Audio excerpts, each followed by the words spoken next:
అలాగే ప్రస్తుత యుగంలో శ్రీరామనవమి పండుగ జరుపుకోవడం వల్ల వచ్చే శుభ ఫలితాలు ఎలా ఉంటాయి?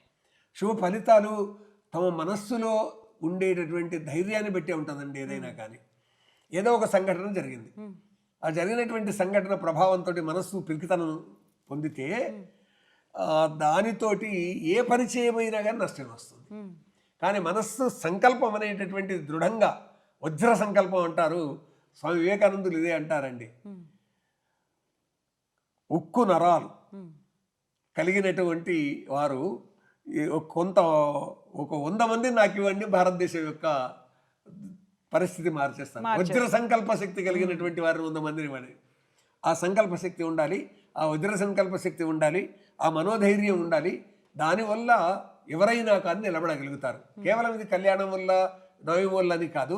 ఈ నవమి, కళ్యాణము ఇవన్నీ కూడా మార్గదర్శనం చేస్తాయి. రామునికి కలిగిన కష్టాలన్నింటినీ కడతేర్చి ఏ విధంగా రామరాజ్యాన్ని స్థాపించారో, పట్టాభిషిక్తుడైనాడో, నెలకు ఇన్ని వానలు కురియాలి, ఇంత పంట వండాలి అనేటటువంటిది ఏదైతే మనం సుభిక్షంగా ఉండాలని కోరుకుంటామో, రామ పట్టాభిషేకం తర్వాత ఇవన్నీ జరిగినాయి. కాబట్టి అలాగా జరగాలి అనేటటువంటి ఒక భావన మనలో నిర్మాణం చేస్తారని. అంటే ఎప్పుడైతే ఆలోచన అనేది నిర్మాణం అవుతుందో అది క్రియారూపాన్ని ధరిస్తుంది.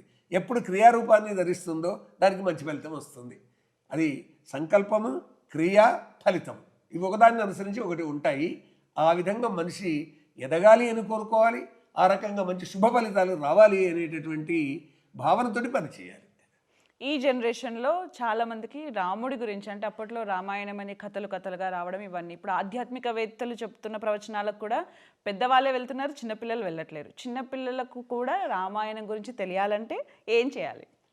తప్పకుండా అండి. చిన్నప్పటి నుంచి కూడా ఒక దేశం ఉంటుంది, ఆ దేశానికి ఒక ధర్మం ఉంటుంది, అదొక జాతి అయి ఉంటుంది, దానికి ఒక సంస్కృతి ఉంటుంది. ఆ సంస్కృతిని తల్లిదండ్రులు, యువదంపతులు ముఖ్యంగా తమ ఇంటి నుంచి ఏది ప్రారంభం చేయాలి.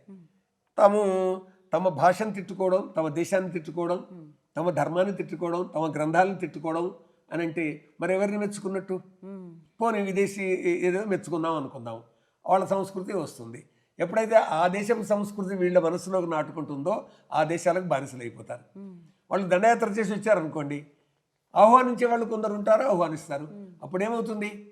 భారతదేశం ఏ విధంగానైతే 8వ శతాబ్ద ప్రారంభంలో విదేశీయుల చేతుల్లోకి వెళ్ళిపోయిందో, ఆ తర్వాత మొత్తం భారతదేశాన్ని ఆక్రమించడం జరిగిందో, ఇది నా దేశం, ఇది నా ధర్మం, ఇది నా జాతి, ఇది నా సంస్కృతి అనేటటువంటి భావన నిర్మాణం కావాల్సినటువంటి అవసరం ఉంది.